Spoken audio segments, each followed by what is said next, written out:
Have you ever wondered to yourself if a guy actually likes you or just likes sleeping with you? And if he only really wants to sleep with you, why doesn't he just say that instead of wasting all your time? Or what if you could be sure that he only wants to sleep with you even if he doesn't admit it? If you don't think that's possible, just wait until you join me on today's show where we'll be discussing 10 signs he just wants you for sex. That way you can stop wasting your time on men who only show up when they're ready to bust a nut. For our first point here, we have the after party. Now, something to be aware of when it comes to men and dealing with them is not just do they contact you, not just do they give you attention. We want to also be very cognizant of when that guy is giving you that attention or choosing to contact you. A very common theme that you'll encounter when you're dealing with a man who just wants to sleep with you is you'll notice I drew out kind of a pie chart. The times in which he'll choose to contact you will most often not be within this time period, right? The 10 a.m. to 10 p.m. time period. You'll notice that it comes a lot during this time period, the 10 p.m. to 6 a.m. time period. Now, let me describe to you a little bit of a scenario that's most likely to happen to you when you're dealing with a man who is just using you for sex. So let's say he's in town and he's going out to a nightclub. Guys love clubs. So he's at the club, and after he finishes at the club, he knows that your place is pretty close by the club. So around this 10 a.m. to 6 a.m. time, he chooses to call you and say, hey, what are you up to? What are you doing? You going out right now? Maybe it's a Saturday night or a Friday night. He's like, hey, did you go out? You went out to a bar? You with friends? What are you up to? And so this is the time he contacts you and he wants to get a quick up to date on what's going on with you and how available you are. And then all of a sudden, right, this is what usually happens when guys are using you. They're not going to be so obvious with it. He'll come up with this story. It's going to sound very magical when he describes it. And he's going to say something along the lines of this. Yeah, so I was just, I was at the club and it's just like I was looking at the lights. And the way the lights were shining in my eyes and the music was blaring, it dawned on me in that moment that the song that was playing on the speakers was like your favorite song. And when I heard your favorite song, it dawned on me how much I care about you and how much I miss you and how little time we've gotten to spend with each other since the last time we spent time with each other. And when that music was playing, I just said to myself, I need to be with you again and I need to see you again. Can I see you again? This is the problem though. So when you hear that from him, in the time period that you hear it from him, it's going to sound really passionate. It's going to feel really real. And you have your own idea of a princess story, a fairy tale in your mind that you want to happen in your life. So when he says that, it feeds into your delusion that you're a fairy princess, that you're living in this magical world where men can just be hit with emotion and feel you through time and space. And then all of a sudden they realize how much they want you. It feeds into that. But the problem is, that's not real in the sense that he's not really contacting you or giving you attention at this time to actually spend time with you. He's giving you this time and attention at this time so he can use you. And I know it can be very difficult to be honest with yourself that this is happening when it's happening, because a lot of times you spend so much time deprived of attention from that guy during this time, this 10 a.m. to 10 p.m. time. In some cases, you can't get a text back from him. In some cases, you barely get any phone calls, any reach outs. He doesn't watch your stories, no interaction from him whatsoever. And so when you like the guy,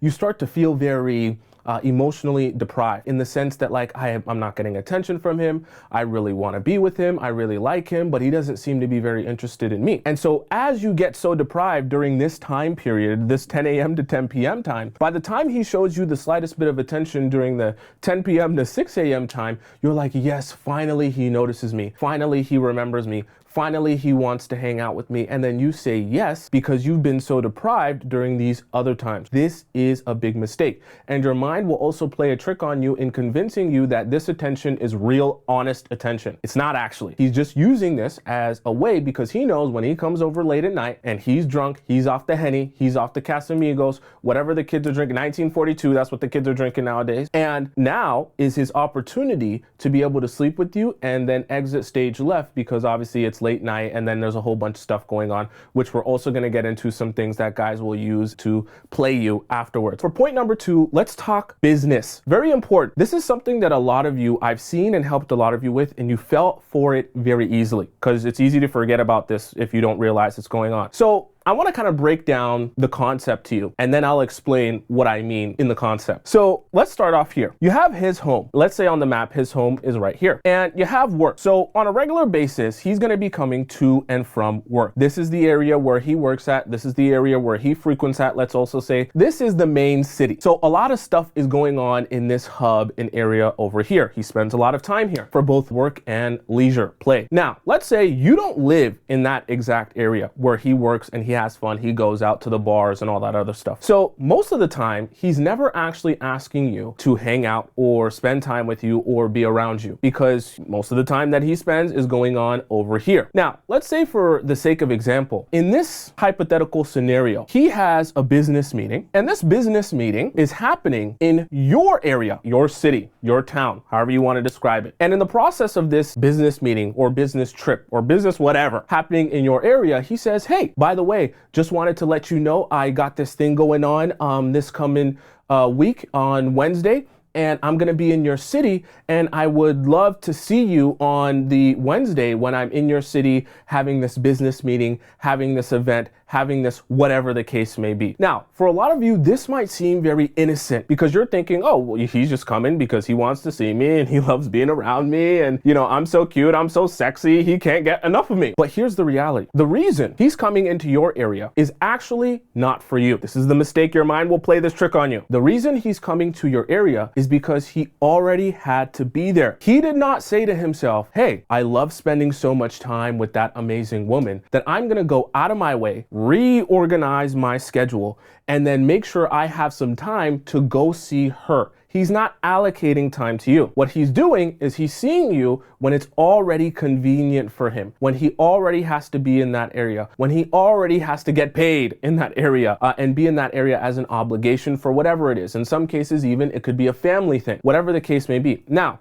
the reason I point this out to you, and the reason this is a clear sign that he's just using you for sex, is because you'll notice most of the time when he's using you or seeing you when he's already obligated to be in your area, he knows he can get a little cherry on top icing on the cake if he's in your area, sees you for like an hour or two, he already has to be there, and then you feel like you got some attention from him, right? So you feel good about the interaction because you feel like you guys were getting along and you guys were spending quality time together. So he kills two birds with one stone, and then after he gets that, he knows in his mind, he's most likely going to be able to end the night off with being able to sleep with you, and you feel good about the situation because you think he was actually wanting to spend time with you, even though the time he spent with you, he was already obligated to be there. So this is why I want you to kind of take notice of this, right? And take notice of this pattern when you're dealing with a guy. Not that, you know, him wanting to come see you when he has a business meeting or a family thing or whatever thing going on is necessarily a bad thing, but take notice of the pattern of behavior when every time he comes to see you,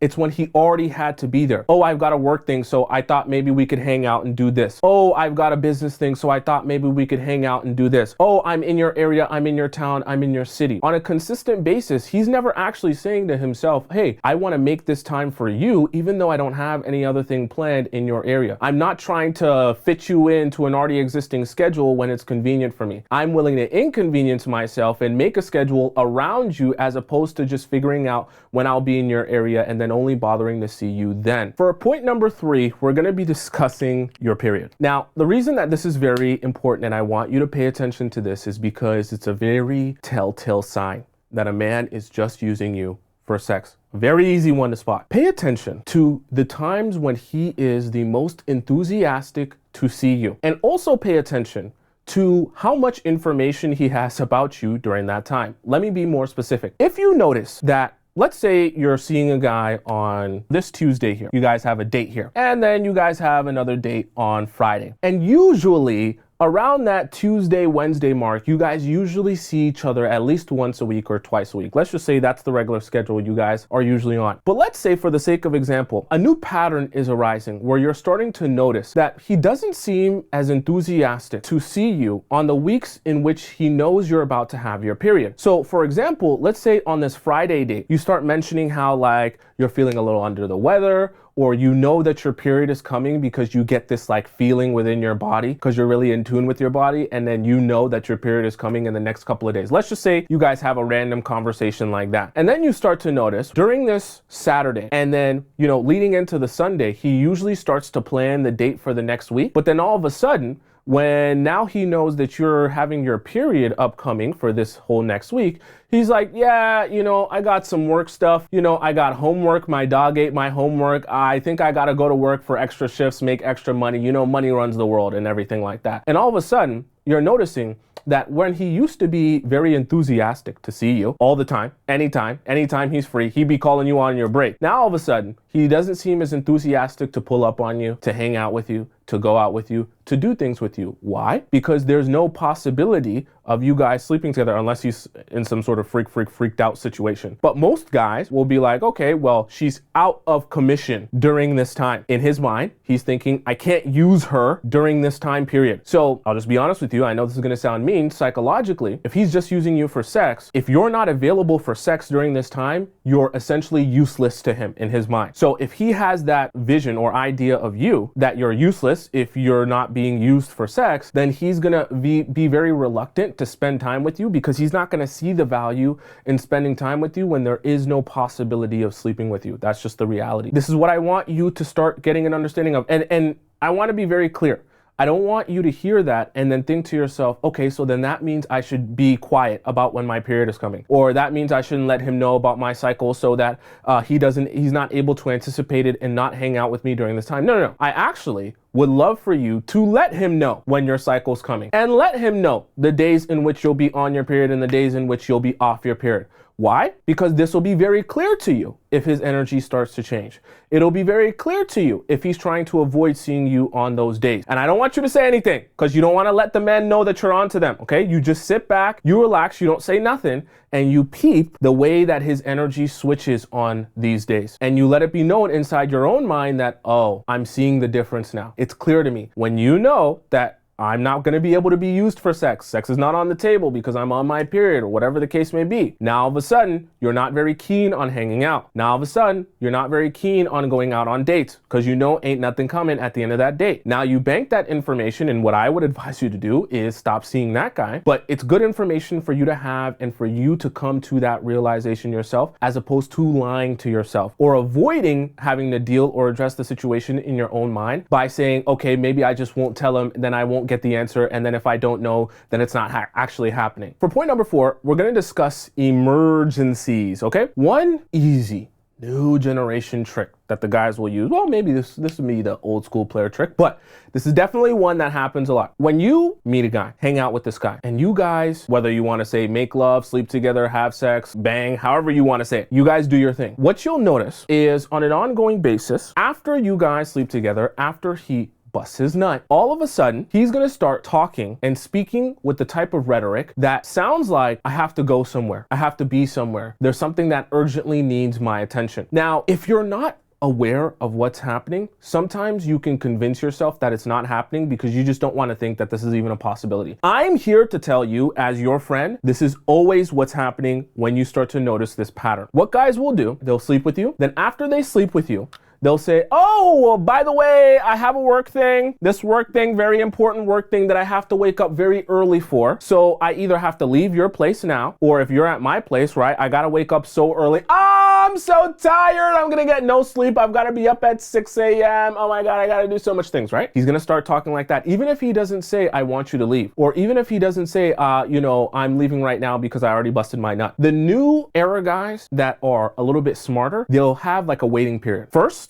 what they'll do before they start giving their excuse, after they sleep with you, they'll start getting on their phone. So you'll notice they'll be pretty silent. They're just on their phone, scrolling TikTok, right? What he's actually doing is he's kind of waiting it out. He's kind of waiting like 5, 6, 7 minutes before he brings up the fact that he's got a lot to do the next day and things like that. Just to kind of cover it up. He'll use some sort of excuse. I've got work. Oh, my friend needs me. Oh, my friend's at the club. He needs me to pick him up from the club. He has no ride. It's an emergency, whatever. My mom, she's got a mom thing, you know, mom's being mom. My mom needs me to come home right now, see her, have a conversation with her. My mom. Or some sort of arbitrary situation. Now, some of you might be saying, well, Thomas, come on, I'm not no rookie. I've been knowing this. Come on, Thomas. And if the guy wants to just leave as soon as he sleeps with me, obviously he's not into me, or obviously he's just using me for sex. But the even pro tip that some of you have not been noticing, and I'm gonna have a real conversation with you. Some guys are smart enough to preheat the emergency. I'm gonna say that one more time. Some men you will meet that are using you for sex are smart enough to not just say this right after they sleep with you. They will do what I classify as preheating the emergency. Let me explain to you how that works. Instead of just saying, hey, okay, we slept together, I busted my nut, that was a great nut, now I gotta go somewhere. He knows that's gonna give the wrong vibe. So what he'll do instead is he'll preface the fact that later on he's gonna have an emergency by putting on the table that there's a possibility of an emergency later on in the night. For example, let's say me and you are hanging out. When I meet you, before we actually sleep together, I'm gonna say something along the lines of,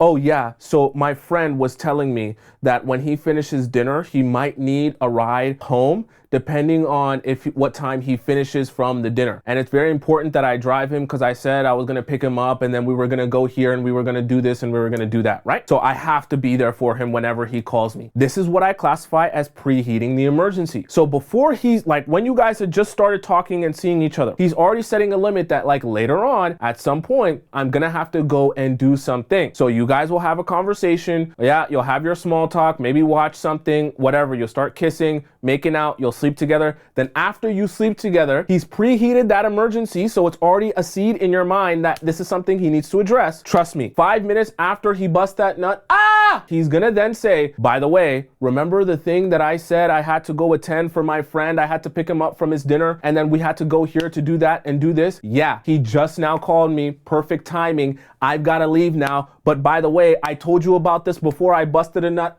And then you know what's going on. So you're not confused that this situation was a situation. I'm not just making it up on the spot, but he is. I'm telling you, I'm a man, okay? Me, man. I know he's making it up. He just preheated the emergency so that it wouldn't look as bad when he says he needs to go somewhere afterwards. Okay, so be aware of that. And once again, if you peep it, I just want it to be on your mind. You don't need to start calling guys out. Hey, you're lying to me. You just want to peep it, observe it, accept it as the reality, and then deal with it accordingly. For point number 5, we're going to discuss being sober. Something to take realization of, because some of you might not notice that this is happening. Okay, this one's going to be very painful, but I'm trying to help you. Just understand the words that I'm going to say are going to feel like I'm attacking you or I'm being rude to you. I'm not. Okay, I'm just being honest with you. For men, sometimes they will spend time with you and around you, even sleep with you, penetrate themselves inside of you, and they actually despise you. Like, they don't like you, they don't like your personality, they don't like hanging out with you, they don't like being around you, they don't think you're funny. I'm just having an honest conversation with you. They will still sleep with you though. Yeah, I don't make the rules, I'm just explaining them to you. What I want you to understand about that though is if he really doesn't like spending time with you or being around you, but he knows he wants to sleep with you, and in order to sleep with you, he has to spend time with you or be around you, most of the time, what he will do is he'll take you, him plus you, and he'll add any number of these. Some drugs, drinking, some substances, smoking, whatever the case. Why? Because being around you and spending time with you is more palatable, more digestible when he can be under the influence of one of these or all of these or multiple of these at once. Because the reality of it is, if he was going to be around you sober, clear-minded, no stimulation around him, not a lot of stuff going on, he would realize how much he doesn't like you and how much he doesn't want to be here and how much he feels like he's wasting time around you, spending time with you, especially if it's not coming in the process of sleeping with you. So how do you kind of get an understanding of this pattern is happening to you? If you notice every time that you hang out with the guy, it's centered around any of these. So you guys doing drugs together, you guys drinking together, some sort of substances, smoke sessions. I know some of you smokers love your smoke sessions.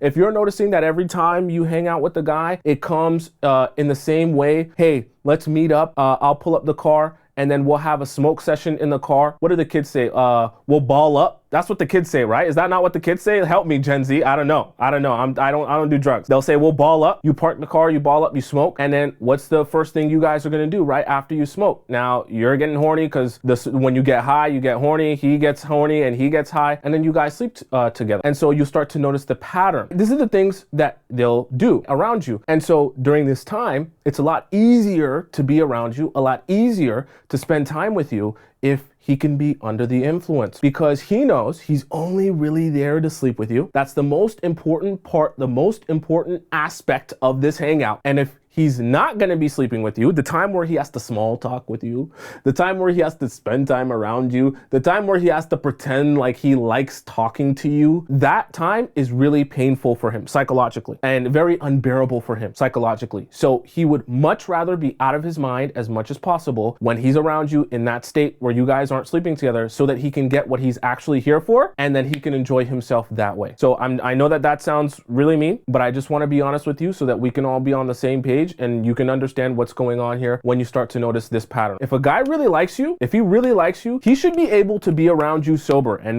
not have any problem with that. If he has to attach you to some sort of vice here, that's not a good thing. Okay, you're not going to be in a good situation, because a lot of times, this is a little bit of a side point, but a lot of times what can happen is a guy will start to use you as his excuse to do one of these. And so he doesn't even like you actually. He likes sleeping with you, one, and then he also likes using you as the excuse to be like, hey, I'm not an alcoholic, but me and her are getting drunk on a Tuesday afternoon because that's what we feel like doing. But if he was by himself drinking on a Tuesday afternoon, he'd look like an alcoholic. For point number 6, we're going to discuss engagement. What are we really talking about when I say engagement? The engagement I'm talking about is how engaged a guy will be in conversation with you when the conversation is about sex or the conversation is not about sex. Whether it be in person, over the phone call, or over text, I also want you to start to develop an understanding of a baseline. It's very important with any guy that you date, you establish your understanding of what his baseline is. Baseline energy, baseline engagement, baseline communication. The reason I talk about a baseline is because that baseline will give you an honest representation of what you can expect from him on a regular day. A day where he's not over the moon, excited, happy, something amazing happened,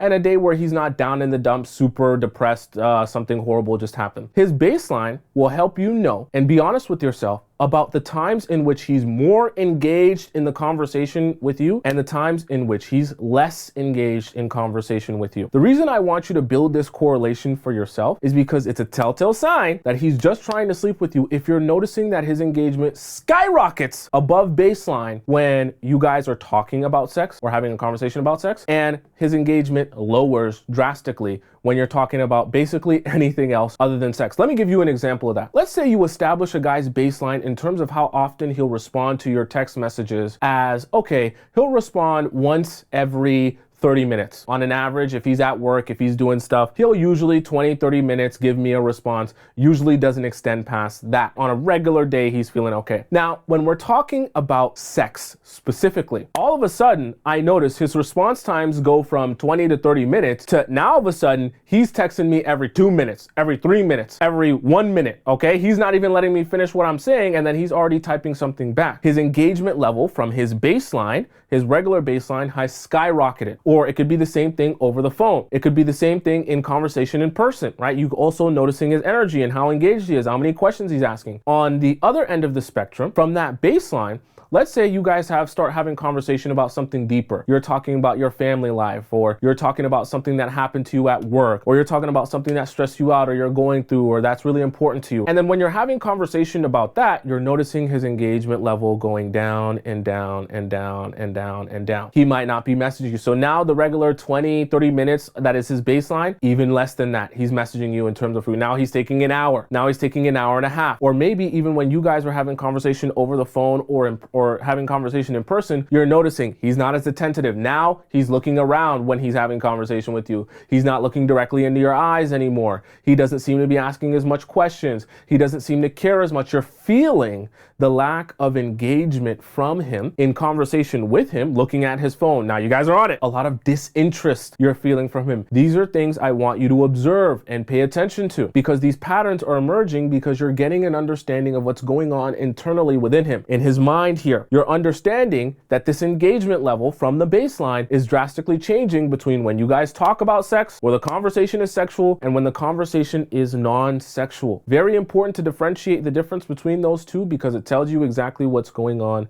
up here. Point number 7, we're going to discuss the bounce back. When you're having conversations with guys, whether in person, over the text, or over phone call, very important. When you guys are in your flow of conversation, you're going to be talking about a whole bunch of different topics. Things are going to be coming up like you talk about your weekend, you talk about the fam, you talk about sports maybe, some traumas, school maybe if you're in school, just life in general, all these different things. What you're going to notice though is in the flow of conversation when you hit a bunch of different topics, wherever he's trying to steer the conversation always seems to be back towards something sexual. When you're inexperienced, you won't notice this happening. As you gain more experience in relationships, right? And from learning from me as well, you'll start to realize this is happening as it's happening. When you're talking to a guy, there's nothing wrong with having casual sexual conversation, but if you're noticing that whenever he asks a question, whenever he brings up a topic, whenever he has something that he wants to understand better, or, oh, by the way, I remember when you said this about that, it's always something sex related. That's telling you exactly what's on his mind. It also kind of signifies to you what the most engaging part of conversation with you he deems to be, because that's the part of conversation that he wants to return to, because he probably feels it a lot less engaging for him to talk to you about something, any one of these other things. Your weekend, unimportant to him. Your traumas, unimportant. Life, yeah, right. He doesn't care about that. Work, fam, none of that. Sex is the most engaging conversation for him to have with you, because in his mind, if that's what he's using you for, or that's what he thinks you're important for in his life, or that's what he thinks the way that you serve him is, then that's the thing that he's going to say, let's go back to this topic. I want to ask you again about this topic. Let's have a conversation again about this topic. And you start to notice that pattern over and over again, bouncing back to the same topic of sex the same way all the time, then that clearly is a sign about how he's just using you. Point number 8 is about money. I want to explain this concept to you because one part of it will seem very easy to comprehend and understand. There's a second part that's less easy to comprehend and understand. I want to explain both so they all make sense to you. When it comes to money, I want you to be paying attention to how willing or unwilling a guy is to spend money on the experience he's going to have with you. Now, I know that whenever you date a guy, obviously, you're going to date guys with different financial situations. I'm not saying that the only guys you should consider are multimillionaires. But when you start to notice that a guy you're dating is very unwilling to do anything, even not just spending money on you, I'm talking about like on the experience of going out on a date with you, that he's always trying to keep it like, hey, let's shave off, going and doing something super crazy that's gonna cost me a lot of money. For example, like he's not gonna obviously wanna go on a date to Nobu, but even it could be something like, hey, I don't really wanna go on a date to the aquarium. That's gonna cost a whole bunch of money, right? I don't wanna go on a date to the museum. Maybe the museum is really expensive, whatever the case may be. And so he's always trying to say, hey, let's meet at the house. Let's, go in the car. I even put $20 here, just maybe that's the $20 he spends for gas. Let's go to a movie theater. Now, here's the thing that I want to make you aware of, because this is the part that isn't as obvious. Because I know some of you might say, well, yeah, obviously, if he's only asking me to come watch Netflix at his place, then he just wants to sleep with me. If he just wants me to come, spend time in his car, then he just wants to sleep with me. I already knew that. I have that information. Here's the part that a lot of you don't think about. What other guys will do as they're shaving away the price of the hangout, they're also going to be strategic in hanging out with you in scenarios where the possibility of sleeping with you or having sex with you or doing something sexual is most likely. I'm gonna explain how this works because some of you don't realize it. He won't just take you to a movie. He'll specifically take you to a movie that's been out for a couple of months, that's have a lot of bad reviews, that basically nobody is seeing. That way, when you get into the movie theater, guess what? You guys are the only ones in the movie theater. Or let's say, he'll really push for going on a date to a drive-in, because at a drive-in, even though you're watching the movie, you're still in the car. You're still cuddled up. It's still private. Or he'll take you to places that it can be like, hey, even though we're here, the possibility of us having sex or doing something sexual, because we have some element of privacy here, is still a very high possibility. So guys, as you know, with the money and also with the opportunity, are combining those two things to basically look for, hey, where's the best and most efficient way for me to spend my time with her in a way that will allow me to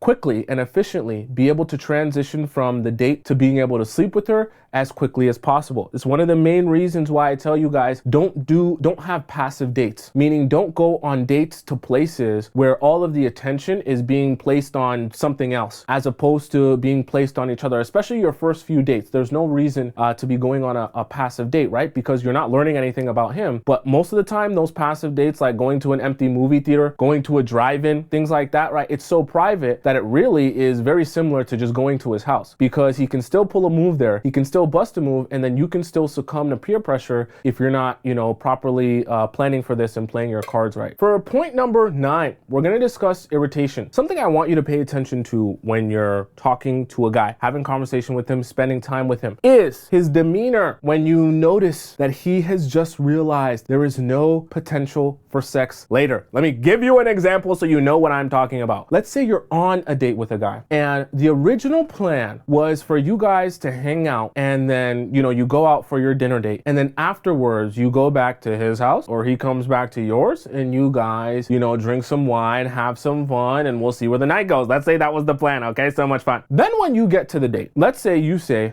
hey, I've had some things come up. You're noticing, let's say it's halfway through the date. So an hour goes by, right? He's all giddy, he's excited. Oh, I've missed you so much. I love spending time with you. I'm over the moon. Because at this point, he still thinks there's a potential of sex later. He's thinking, oh, when I get back, oh, I'm gonna destroy her guts. I took that honey pack earlier. I'm about to go crazy. So he's all ecstatic, he's excited. Then, let's say for the sake of example, you tell him, hey, you know, by the way, just letting you know, I love spending time with you, but I do have to be home. And I know we had planned for, me to go back to your place after, but I gotta go home after because I gotta be up for a work thing. This is when you're gonna notice the switch. Some guys will hide it, they'll try to. Some guys will be so obvious with it, they're just so disgusted they can't even hide it. And you'll just notice their energy switch right on the spot. Right on the spot, you'll notice the switch. And you'll be thinking to yourself, aw, he's just sad because I'm leaving. Aw, he just wanted to spend time with me. No. In reality, most of the time, the reason that his energy is changing is because he's realizing that the potential for sex has just gone down the drain. That he has no longer an opportunity for sex later because you're gonna go home after. So now he's realizing, oh my God, I'm not trying to be mean to you, I'm just being honest with you. This is what he's thinking in mind. I just spent 2 hours with this girl and I'm not even gonna sleep with her.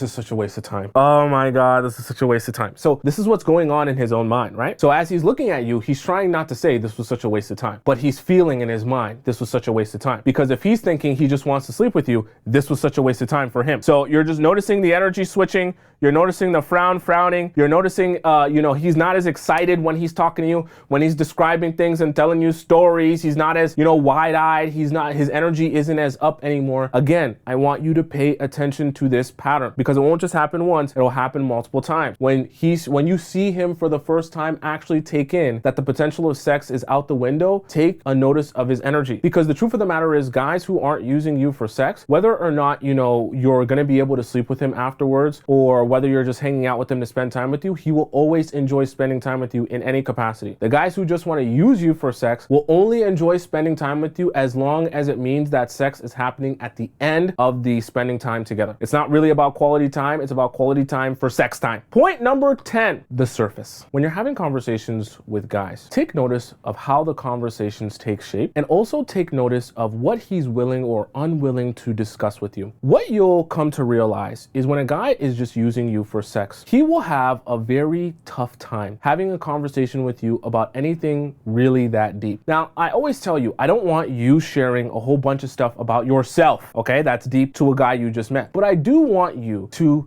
get into the deeper waters of conversation and get him sharing with you some deep things through the questions that you ask. Now, in the process of that, after a while, you're gonna start to notice what is his willingness to have conversations with you about things that are deep. Some guys that like you and want to be with you and love spending time with you will be more than willing to have deep conversations with you about things because they love talking to you and they love this emotional connection that you guys are building. Some guys, because they're more focused on just sleeping with you, they want to avoid building an emotional connection to you because they know they're going to ghost you. And they also know they don't really care about the emotional side of the connection that you guys are having. So whenever you bring up something deep, he's mostly going to say things like, I don't really want to talk about that, or that's not really relevant, or don't you think that's a little bit deep? Why are we having such a deep conversation? He'll also say things like this: let's just have fun. No need to be so serious. Why we gotta be so serious all the time? Let's just enjoy this. Let's just enjoy the time. And you'll notice he's constantly like, hey, I don't want to go here. Please, let's avoid doing this. Let's avoid getting too deep. Let's avoid talking too much about the emotions and all this other stuff. I don't really want to discuss that. Let's stay up here on the surface level. When you start to notice that in the conversations that you're having with him, clear sign, he's just using you for sex. I always tell you guys, get as deep as possible as you can with the guy, as fast as possible that you can, because that'll always tell you a lot about where he really is mentally. Guys, see, ghosting you is a lot harder when a guy shares real things about himself that are painful, has real heart-to-hearts with you, and he's actually telling you real secrets of his own life and being vulnerable with you. It's a lot harder to ghost someone when you do that, but it's a lot easier to ghost someone or just treat them like trash or treat them like nothing when you haven't really actually been vulnerable with that person. You've just been telling them a whole bunch of wishy-washy stuff or fake sharing or just pretending to share while they actually do all the yapping and all the talking. Make sure you're observing what is the level of depth he's willing to go to, and is he constantly reluctant to go to any level of depth in our relationship?